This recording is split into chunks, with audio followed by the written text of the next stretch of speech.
Hello, everyone, and thank you for joining us, and welcome to the latest DZone webinar. My name is Jason Cockherham, and I'm the Community Engagement Manager here at DZone, and we're glad you're with us today. We've got a really relevant and an exciting topic for you, and so we're happy that you've joined us. If you're new to DZone, we are one of the world's largest online communities of software developers and experts. We publish all sorts of knowledge resources for developers and anyone passionate about software development. We've got everything from ref cards to trend reports and thousands of articles written and published by our community every day. And so all of this makes us the go-to knowledge hub for software developers all over the world. We also do a ton of great events like this one today. And you can find all of them at dzone.com/events. We've got things like fireside chats, virtual roundtables, webinars, and who knows, you might even see us at an in-person event later this year. So be sure to check out dzone.com/events for all that information. Today, we're going to be talking about a pretty big potential vulnerability in the software development lifecycle, right? We all know how important software supply chains have become. They're an integral part of developing software. And because of this, they've become a huge target for attack, meaning that the software that we're developing can be at a huge risk for our customers if we don't ensure that they're secure.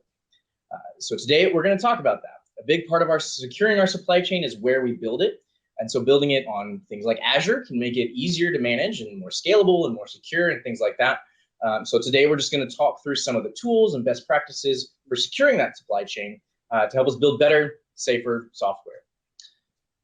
Joining me today is Marcus Hogue, the Senior Director of Solutions Engineering for JFrog.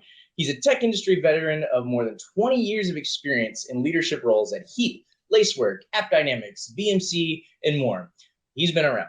He's also an accomplished pianist, so maybe one day we'll get a concert out of him. You never know. Here at DZone, we are all about community, so we encourage you to get involved and to get engaged in the conversation. On the right-hand side of your screen, there's a box where you can chat with some of the other attendees and talk about your experience with software supply chain and maybe some of the issues and challenges you face. You can also submit questions if anything comes up during the presentation or even during the demo later on. And we'll do our best to answer as many of them as we can. We're also going to have a couple poll questions pop up, so be sure to get engaged with that, give you a chance to kind of get involved. And at this point, I'm going to stop talking and turn it over to Marcus. Marcus, take it away. All right. Thank you, Jason. I'm super excited to be here with DZone today. As you were saying, right now, everybody is building their companies, their brands on their software supply chain. Software runs the world. And as we've seen, starting with SolarWinds or even going back, attacks like Log4j are specifically attacking the software supply chain. And what that means is that we've got a very, very complex pipeline of tools that are chained together, as well as processes and people that can put our companies at risk. So JFrog and what we're here today to talk to you about is all about building a secure software supply chain and doing that on top of the Microsoft Azure platform in native as well as hybrid or even multi-cloud ways that are going to be relevant for you, your teams, and your companies. So in today's session, I want to make sure that we keep this interactive. Jason is really great about building this community, and I want to make sure that we're doing this in a way that feels real and authentic for all you folks. So please use the chat box. We'll have some polls and other interactive portions of this session. As you have questions, if you have questions in real time, put them in chat. We'll try to address them as quickly as possible. If you don't, if you think of the question later, we will leave some time at the end for some Q&A as well. So our goal again is that you go away with thinking about a blueprint for how do you secure your supply chain, all the way from shifting left to letting the developers see the vulnerabilities and the things they need to make software in a smart way, to running or shipping right in production and doing that in a way where you can feel confident about the software that's running in production. So again, I'm Marcus Hogue. I'm Senior Director of Solutions Engineering here at JFrog. I've been in the software space for over 20 years now, which feels hard to say, but I'm excited to have been in this industry. I'm in Silicon Valley now, work out of our headquarters in Sunnyvale, so get to work with a lot of exciting companies that are doing everything from deploying SaaS software to deploying software in vehicles or even military equipment. And the concerns all along the way are very, very consistent. So what we've heard and what we see with our customers is that managing your software supply chain kind of feels like this. Your head's down, you're getting your job done, and you look over to the side and you see there's kind of this fire happening, but you got to keep going. You can't focus too much on it. So we want to talk about how do we address this? And my first question for the audience today is, what are you most concerned about in your software supply chain? You should see a poll pop up here, and I will share the results of this poll. I'm very, very curious. I've talked to architects from various cloud providers. I've talked to developers, DevOps managers, AppSec teams. The answers are always a little bit different, but I want to see, what do you folks think? So is it open source software or third-party libraries in your supply chain that you can't control? Sometimes that even includes the licenses that are included there. Is it the runtime security? How are you going to keep your environment secure once it's up and running in production or in that device? Is it exposed secrets getting out and then people being able to get access to your production environments? Or is it social engineering attacks? Maybe it's something other. If it's other, put it in the chat box there at this side. All right, I'm going to submit my own answer here. And Jackie, can we share the answers with the audience if we have a few responses?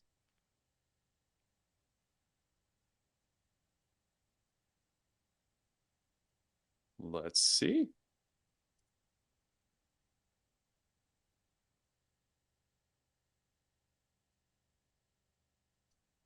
We should be getting the answers any second here. Can you see the poll that was closed? Here we go. Yes, I got it. Thank you. Right. All right.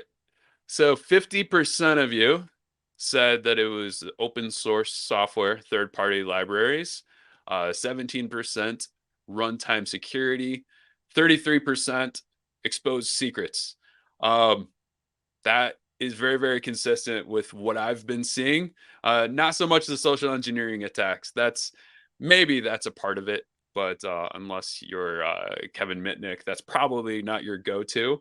There's way easier ways of doing these attacks now, especially with bots and automation. So open source software is what I've consistently seen people's most worrisome aspect of the software supply chain. And the reason for that is that most software is comprised of 85 to 90% open source components. So if you think about your code at the tip of the iceberg here, we've got the APIs, the libraries, the base images, the operating systems, especially if you're including something like a Docker image. All of that is what your code is running on top of. And it's really hard to get visibility into where might there be a vulnerability within that. So we'll talk today about how do you get your hands around that problem of open source software. One of the best quotes I've seen is Dan Lorek said, every time you do pip install or go get or mvm fetch something, you're doing the equivalent of plugging a thumb drive you found on a sidewalk into your production server. And if you think about it in that terms, that's something you never do in an actual data center, but we find ourselves doing that all the time with open source software today. So it kind of puts things in perspective for us. And so that's where software supply chain attacks usually start, is that often it's a malicious package or unmaintained package, or like Log4j, a package that was fine for a period of years, but all of a sudden, now it's not fine. and we need to find a way to find out where that's in use, or how do we remediate that. I don't need to read all of these. You folks have seen these things like hackers exploiting GitLab, unauthenticated remote calls. Facebook has been compromised. GitHub repositories are where so many bots go and steal these keys. A former company I was at previously, we had a number of companies we worked with where they would call them the smash and grab, where somebody would go grab your Azure access tokens and then use that to spin up a ton of high workload instances and just mine a bunch of Bitcoin. And in a matter of hours, they can rack up six-figure bills, and then they're gone before you know it. That's all happening in an automated way. And so we need to be designing our supply chain in a way that takes these things into account in real time. And so we know that this problem is not only important, but it's an expensive one to fix. So vulnerabilities in third-party software cost companies $4.5 million in 2022 compared to 4.3 million in 2021. This is not cumulative. This is per company that they're going and remediate. And we know that the further this gets out to the right, that this gets into production, the harder it is to fix and the more expensive it is to fix these sorts of issues. In 2022 alone, there was almost 21,000 CVEs registered. As a note about that, JFrog ourselves, we're a CNA. We publish CVEs. We have a very deep research team. I'll talk a little bit more about that here later. So I've talked a little bit about this problem. We know that supply chain attacks are the thing that keeps a lot of us up at night. Just to kind of wrap up this portion of the conversation, I'm going to ask for your interaction again. How much do you think software supply chain attacks have increased in 2021 alone? So you'll see a poll pop up here. So do you think it's 50%, 80%, 150%, more? I'll give you folks, just a few minutes to respond here.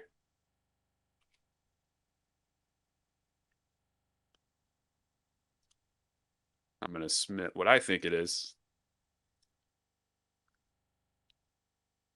See some more coming in. Great. All right. We'll, once I get one or two more responses, we'll close this.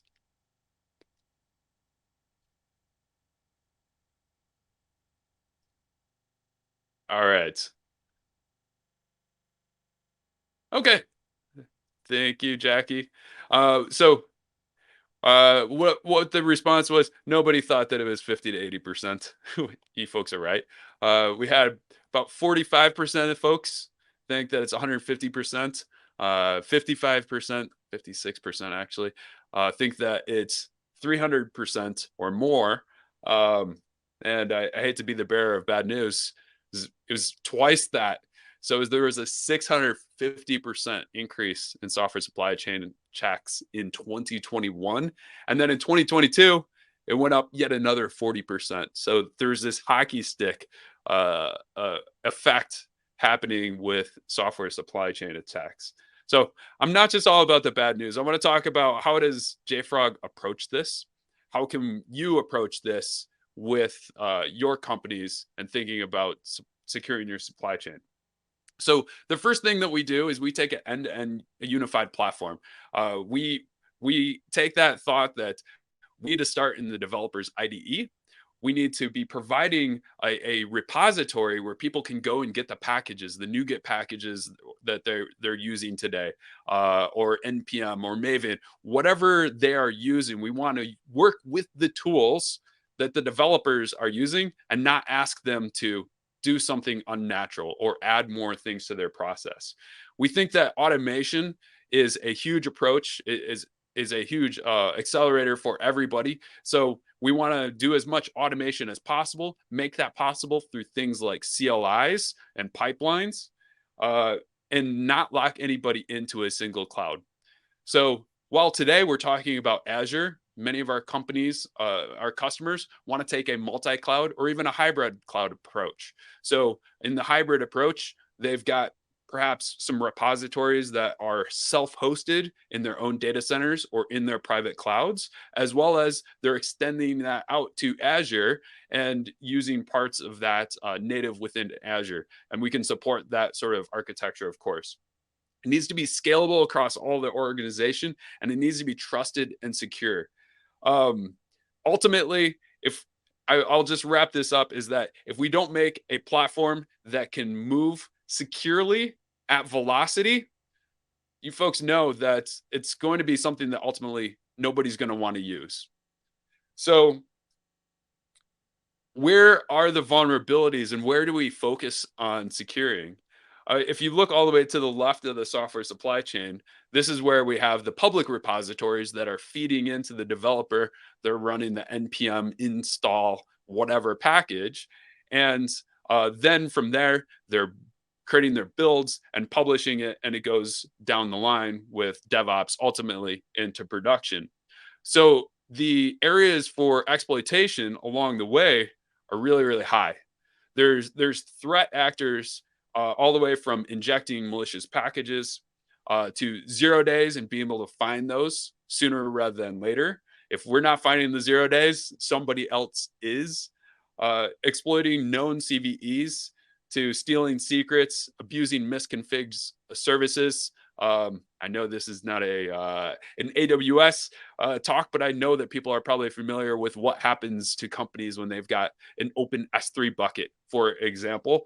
Those sort of misconfigs put customer data at risk. Tampering with binaries or attacking in production. So each one of these has different threat actors focused on this, and each one of these probably has some automation on the attacker's side targeting these specific things. So what can you do? What does the solution look like? Is let's start with how the developers get the packages in the first place. So the first is a curation. So curating the packages from the public repos and creating policies to say, all right, if it's this license type, that's fine. If it is a N-1 version, that's fine. I don't want people using the edge releases. You can create your own policies or even curate and create policies to say, based on what we define, this is always allowed, never allowed, or needs manual approval. I'll give you an example of that. I was just working with a customer the other day, and they said that MIT licenses are really problematic for them because every MIT license has a very specific copy holder. It's not always, it's not like the Apache license where it's the same. It's MIT license copywritten with the author. And so every one of those needs to be reviewed. And so they're curating the packages that come in based off of the specific MIT licenses. So the public, so curating the packages that come in from the public repo, that ultimately goes into your Git repository.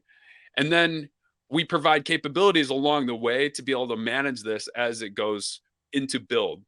So starting with the IDE integration, I'll show you today what that looks like in VS Code so developers can get the view that they need in the tools that they're used to of, are they writing things in a best practice, or are they introducing vulnerabilities into the organization? Then we need to resolve those dependencies. There's these transitive indirect dependencies that can be creating risk that we sometimes don't think of. So we'll show how do we understand what transitive dependencies might be bringing in risk and how did they get introduced in the first place. Detecting it's not enough. Knowing where it came in and how to remediate that is really powerful. Then we want to store that in a secure platform. Artifactory, which is what JFrog is most known for, is a artifact repository. And so what we do is that we are a centralized place where all of the packages that you use to build your software, as well as the builds that you create yourself, can be stored in a secure way that's very cost and storage efficient. And again, this can be running natively within Azure that is something you could be doing through the marketplace today. Now, storing that is great. This is where the build happens. And then you need to be able to scan these builds as well as these packages. JFrog X-Ray is our capability that allows us to scan this. And then pipelines can be used to distribute as well as create builds, or you can use Azure DevOps, which I'll show you today, or Jenkins, or whatever your tool is. The point is integrate it with your pipelines at each step. So your builds are going into a secure repository. You're continually scanning for risks, as well as then pushing that out to your endpoints, whether those are IoT devices with capabilities like Connect, or distributing out to multiple sites. Many people are starting to learn about SBOMs. I'd be curious, just put it in chat, like if you're generating SBOMs or if you're being asked to generate SBOMs today. This is something that we've started doing as well, and we found that it's very important. We're even getting asked ourselves from federal agencies as JFrog to provide an SBOM, which is a software bill of materials. So if you haven't heard that term yet, I guarantee you will within the next year. The software bill of materials is if you think about software as a entree, the software bill of materials is all of the all the ingredients and how you make it, how the software was made in the first place. I'll show you how to generate an SBOM today. And then pushing that out with signed releases and signed pipelines is ultimately going to give you the security and the knowledge that what we deployed in production is what we built in the on the developer's laptop, and nothing tampered with it all along the way. We had an immutable release. So I'm going to pause here before I go too much further. I saw one question in the chat. Bob was looking for some docs. I'll give you a doc here, Bob. And it depends on what you're looking for. I will give you more if this is not exactly what you had in mind. So if you're thinking about the JFrog platform as a whole, if you're already using JFrog, I just linked the root of our documentation. This gets you to our wiki, which has all sorts of things. If this is not what you're looking for, I'm going to give you some more specific links along the way, Bob, but keep the questions coming and let us know if this is what you're looking for or something more specific. So the capabilities that JFrog's introducing here, we talked about SBOMs, the ability to look at licenses, operational risk policies. I'm going to show you that in a moment, malicious packages, and identifying vulnerabilities. And this is all made possible through our composition analysis, software composition analysis, or SCA. And this helps us identify what are all the pieces that are making up this software, and does this meet our defined policies? So detecting malicious packages is key. And JFrog here, we have a catalog of over 165,000 malicious packages. And this is really driven by our research team.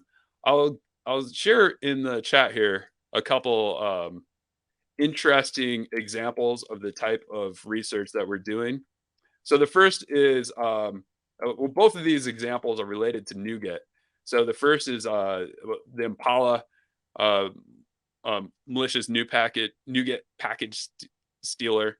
And then another one around how attackers are targeting .NET developers specifically with malicious code. So both of those be interesting research for you to read. And the important thing to understand about that is that this is the type of thing that's coming from our research team. Our research team came from an acquisition a number of years ago. And again, we are a CNA, meaning we research and publish these vulnerabilities ourselves.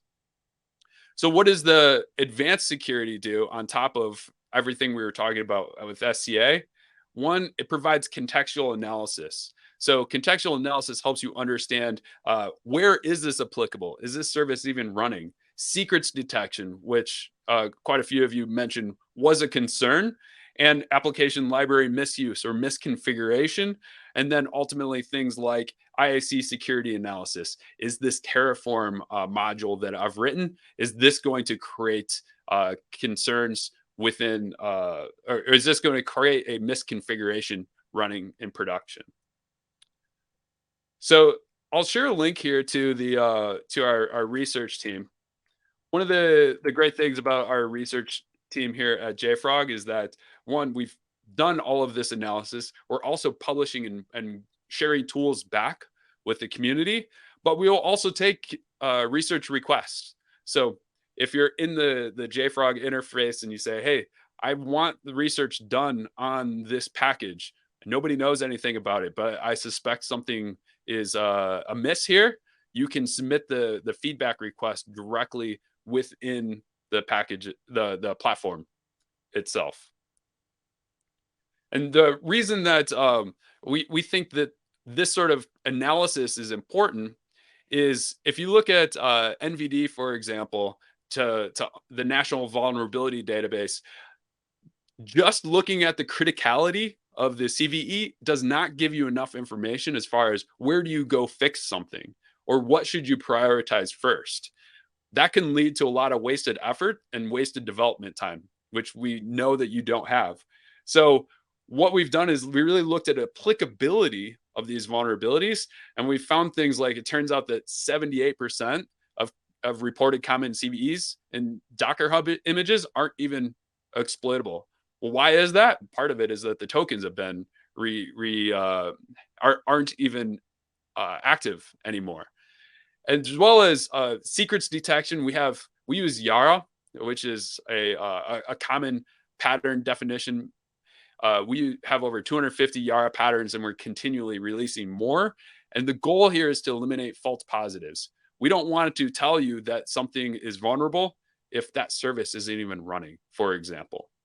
So again, our research team is really driven around what is the real threat to you, not just pointing out that there's a bunch of CVEs that are rated 9.8. So this is what I was hinting at, is that if you look at the number of inactive access tokens versus active tokens, this is where we can see that, yes, well, there were secrets that were shared out in these Docker images. Most of them aren't even active anymore. Now, you could say that's a good thing. Now, the other 50% that are still active, that's probably even more concerning. So we have to make sure that we find that. The last thing before we jump into the demo here is we recently did an analysis with Forrester, and they published a report. I'm going to share a link right here to the blog about this, about the total economic impact or the return on investment that JFrog customers have gotten by implementing this platform, this end-to-end platform. And what they found is that it's been a 393% return on investment with a payback period of less than 6 months, meaning the software pays for itself in less than 6 months. The quote I love here is, the JFrog software supply chain gives us a lot of resiliency with our source code that we wouldn't otherwise have. It's an anonymous quote. I can't tell you exactly who said that. So where does that impact come from? One, accelerated development time.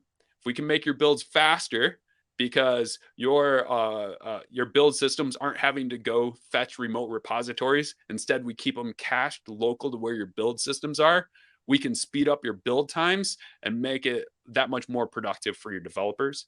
Second is the automation of vulnerability and compliance activities on open source software. So automatically scanning those packages as you're bringing them in, or in real time, or even better yet, in the IDE. And then this creates increased productivity with the whole DevSecOps collaboration. I've seen time and time again that if the security team brings in a tool and says that developers need to use it, that's going to slow everybody down. And then vice versa, if the developers bring in a tool, but the security team doesn't bless it, that's also, they're not going to get credits for having those controls. And it leads to tool sprawl. So one team is using one tool, another team is using another tool. Instead, what our customers get is having a standardized set of tools that developers love, security loves, and it creates a much, much easier platform. A much, much easier life for everybody. So with that, I'll jump into demo. I'm going to take a quick look at chat to see if there's any other questions before I do. And then we will switch into demo. Real quick, Marcus, before we jump into the demo, which I'm very excited about. I think Jackie was talking to Bob, trying to get the docs, and thanks for sharing those. Bob, and for anyone else, if you're asking about docs specifically for the webinar, like the presentation, all that stuff, you will all get that as soon as the webinar is over. So if that's kind of what you're looking for as well, all the attendees will get that once the webinar is finished. So I just wanted to touch on that real quick. All right, let's do a demo. Perfect. All right. And you can still continue to ask questions during the demo. Sorry, didn't cut you off. Real quick, yeah, please feel free to ask questions that come up during the demo. We'll give a few more minutes at the end to answer any other questions. So now you may take it away. Yes, thank you, Jason. So as I get into this demo, I also want to share some resources with you folks in case you want to follow along. So if you already have, if you have Artifactory and you have Azure, the link I just provided to you will help you get started with this. So it has a link to the JFrog extension directly within the Azure Marketplace. So these skills that I'm going to be showing you, you can enable these right within pipelines today. So where we start our journey is within the pipeline where we're building. In the example I have today, this is an NPM build that I'm doing. And within here, you can see I've got a number of builds. We'll look at what is the result of these builds. But I first want you to understand how easy it is to add Artifactory to your build as it is today. So this is my pipelines YAML. And you can see I've got a number of skills here, or tasks, I should say here, like this Artifactory build that happens. And let's say, for example, I don't have any security scanning happening within this. And I also want to compile a Docker image. I can just go to the Artifactory X-ray scan, add this, select my Artifactory service. You'll configure this when you configure the plugin. And if there's a specific project key, all this will do is say, as soon as I'm done with this build, run my scan. Otherwise, it'll be on demand, or I'm publishing this to a repository that has automated scanning built on it. So that was one of the things that we talked about, enabling automation and doing it in a way that's very, very compatible with the way that you're doing it today. The other could be, once I'm done with this, I'm going to build a Docker image, and then I want to push it to a repository where other folks could get this. Again, another example of how easy it is to add these tasks within your YAML files you have today. All right, I'm not going to make these changes. So let's now take a look at this build. So this is a build I ran not too long ago. And of course, we would have been able to see the job happening in real time here. But what I'm interested in is what happened, or what was the results of this build, and was it a good build? Are there security risks here? So right within Azure pipelines, right here, I can see I've got a link specifically to this build. And now I can go to the modules that were published as a part of this. So in this pipeline, I'm a Node.js person, so I'm using a lot of NPM examples today. I hope that works for you and you can follow along. I've built this NPM example with 148 dependencies. All right, great. What are those dependencies? Well, it's all of these. So I'm including accepts and after and array flatten. And there you can see there's 19 pages of dependencies here. And these are all the things that just got pulled in because I'm pulling other NPM packages, which all have transitive dependencies. This is helpful information, but it can start to feel really, really overwhelming to have all this information. So that's where X-Ray comes in. And so with X-Ray, the first thing we can do before we spend even too much time thinking about it is if somebody wants to understand, can you tell me all the dependencies and everything that's built in? I can export this as my SBOM. So my software bill of materials that we were talking about just a moment ago, this is exactly what it'll look like. So with the SBOM, I will get a list of all the packages. Are there CVEs related with these packages? What the applicability is with it in everything? And again, that is something that's just one click away. We have many customers that are just doing this via the CLI and having this be part of their build process. So I can start to sort this and understand what vulnerabilities may exist as part of this build. So I can see a number of critical vulnerabilities, and I can click on these and get more information about these vulnerabilities. And this is where the JFrog research starts to come in. So each one of these vulnerabilities, if they're critical, you'll see the difference between the CVS score and the NVD score as well. I also mentioned that for some customers, the license types are big concerns, and they want to understand what licenses are included in this. So in this one, there's a number of MIT licenses. I also have customers that have defined their own license format and know that when those are included, or third party where they have to pay royalties on those licenses, they use this to find those as well. The last part about this build that I think is really interesting. So we've looked at, are there CVEs that are applicable to this build? But the last thing is what is the operational risk? So this shows you, is there risk just including these packages because maybe it's not well maintained, or maybe the package has been abandoned at some point? Hey, Marcus. Yeah. Quick question for you, just for my own clarification. How does JFrog define operational risk? Like, what are you guys flagging as operational risk in this process? Yeah, it's a good question. So you can see some clues from the headers here, but I'll actually pull this up, this document, and let me share this with the folks in chat as well. So here's all the components we look about for end of operational risk. One, it's things like end of life. Has this package been end of life? That in and of itself starts to increase the risk.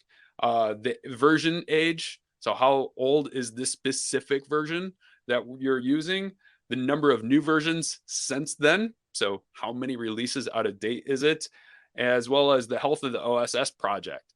This, I think, is almost the most important, is the project health itself.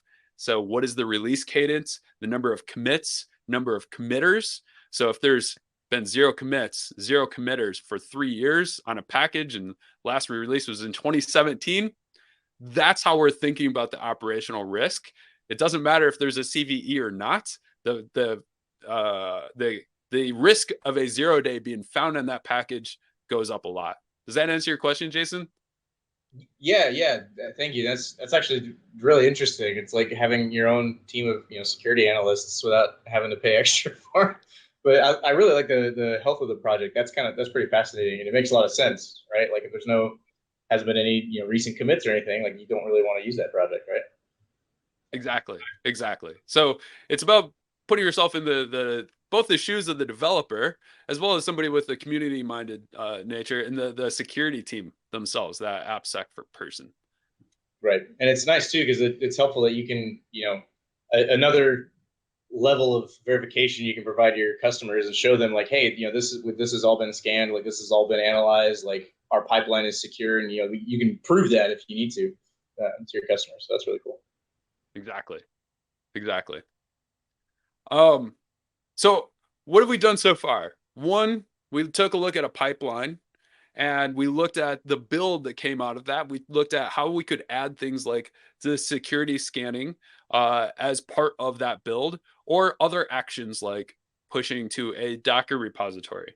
I'm going to take a step back, put ourselves in the shoes of the developer, and look at what would it look like from the developer to be able to make some of these decisions before the build even happens. And then we'll then move a little bit further down the pipeline as far as what if we compiled this into a Docker image, and what vulnerabilities might we be introducing there. So again, I'm a Node.js person. So this example here is some really bad Node.js that I wrote a couple years ago that I've not updated. If you go look in npm repository, it is really out of date. I've not committed to this thing in years. So what is the biggest thing to see is, one, we highlight right within VS Code here, specifically where we're including packages that have CVEs related to them. And then anywhere you see this little green research icon here, that means that our research team has done additional analysis around it. So if I look at Lodash as a transitive dependency, I know it's transitive because it says indirect here. So another package is bringing it in. Well, there's a number of CVEs, but let's just start at the top. Insufficient input validation in Lodash leads to prototype pollution. What is the remediation? This is everything that our JFrog research team is providing. So this is specifically how to remediate this, as well as specific details. What is our research severity reasons? So there's a little comment here that JFrog research is different than NVD information. We're publishing additional information above and beyond. Why do we think that this is maybe more critical or less critical? This is more critical because this issue has an exploit published. There's a proof of concept out there that uses this exploit. So this is really bad. We would want to start with prioritizing this. Well, okay, great. But if I look at my dependencies, maybe I did not explicitly include Lodash. So how the heck did this get included in my code in the first place? That's where I can look at the impact graph, and I can see that this mini node bot workshopper included gulp, and gulp included vinyl. Vinyl included globwatcher. Globwatcher provided gaze to globule, and then that to Lodash. So you can see all of these dependencies that get pulled down, just including one library. It's not just that library that you're including. It's all of those transitive dependencies that get resolved, that in the build of the package, that's where the risk ultimately gets introduced.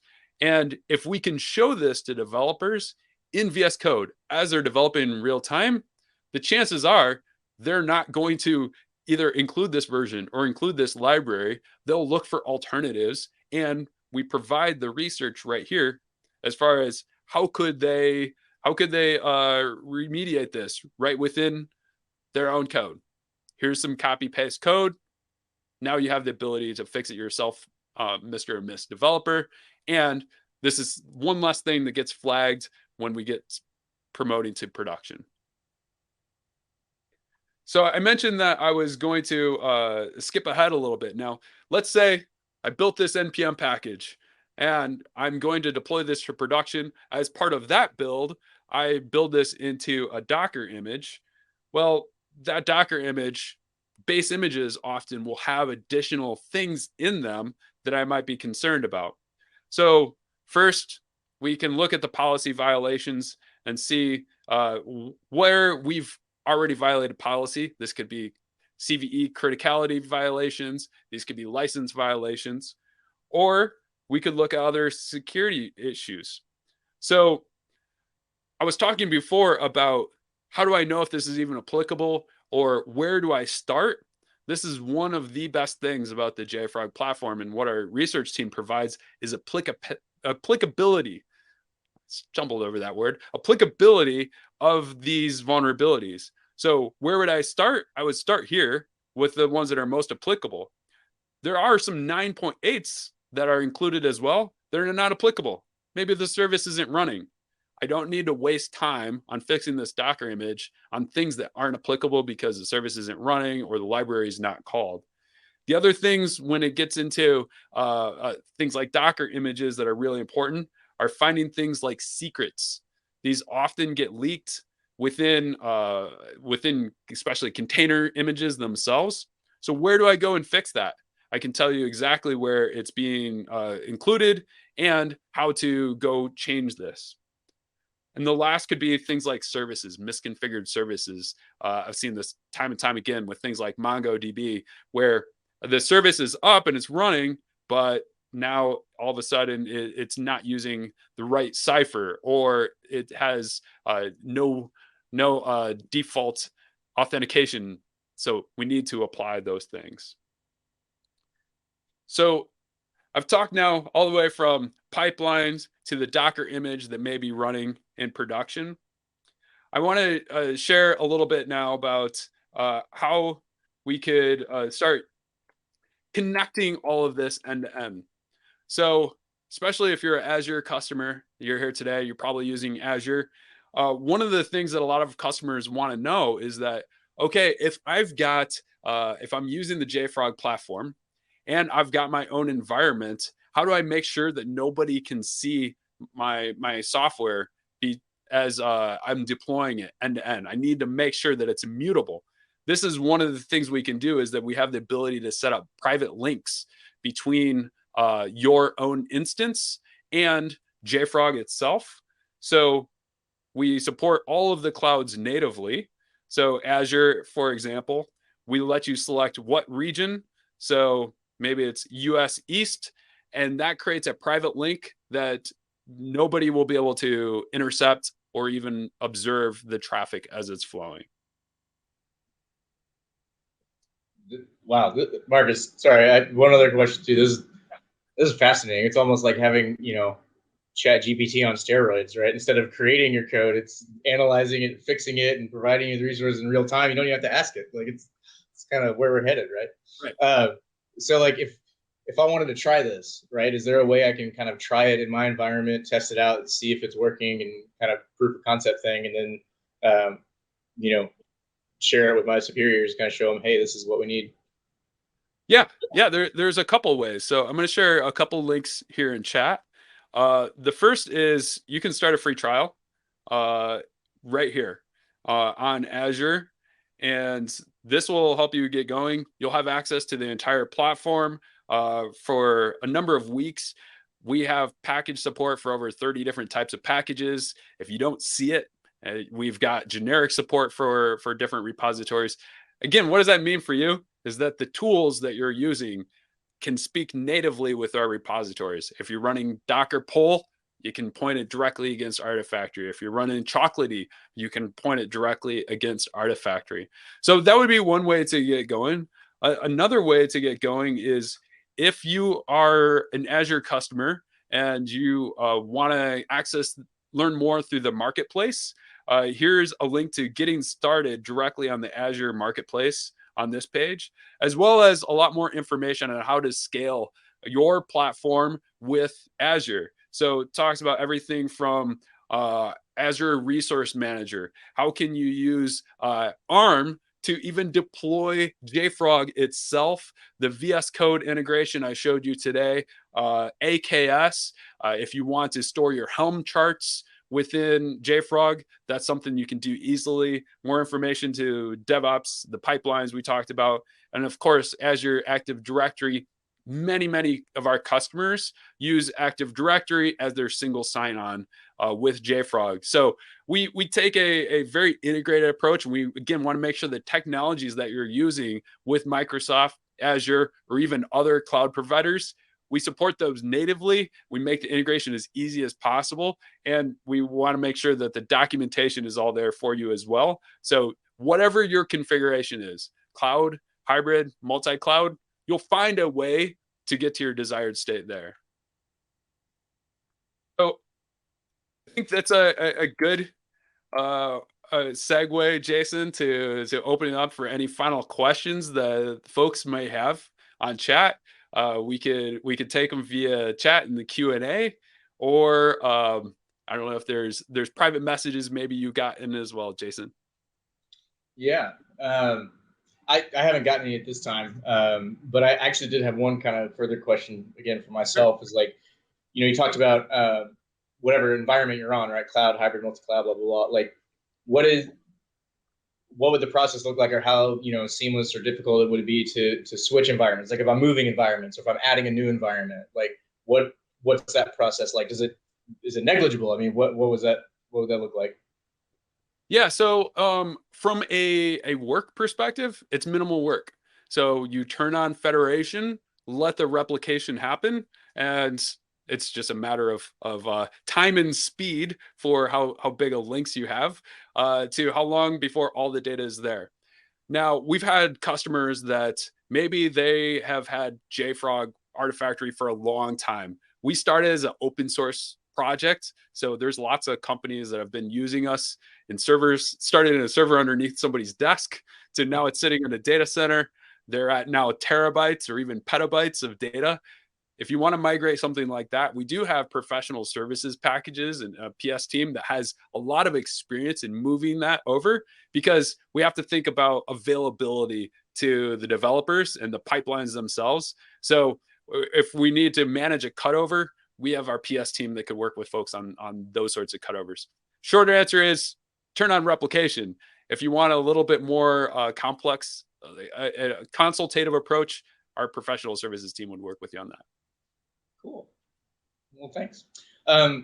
Okay, yeah, I don't see any other questions at this time, but it's probably because everyone's so blown away by the awesomeness that they just haven't been able to gather their thoughts yet. Jason. If you do have any further questions, you can always follow up with Marcus. I don't know if he had his contact information up there, but you'll also receive this presentation after it's over, so you'll be able to follow up there. So if anybody does have any last minute questions, kind of speak now or forever hold your peace kind of thing, and we'll give everybody a little bit extra time back. If there's yep, perfect. So there's an email address right there. Yep, I just put my email address in there, marcush@jfrog.com. You can find me on LinkedIn as well. Connect with me there. Happy to chat with you one-on-one, set up follow-on conversations as well. Cool, thanks. And just out of curiosity, who's your favorite pianist? Do you have one? So this maybe, I don't know if this is going to be a comment. I'd say Rachmaninoff. Okay. Like his hands are probably like, I don't know how big his hands were, but I think he was some sort of mutant to be able to play some of his stuff. So Rachmaninoff, it would be for me. Interesting. All right. Good to know. Cool. And so again, as you can see, there's a link there on the screen too, where you can check out the free trial. Encourage everybody to do that. And Marcus, I just want to thank you so much for being here, for joining us today, for walking us through all the incredible awesomeness that is JFrog. And so I encourage everybody to go check it out if they can. And a very special thank you to everyone who joined us. We're really, really glad you guys were here. Don't forget to check out our website, dzone.com/events. There's a ton of other great stuff happening there.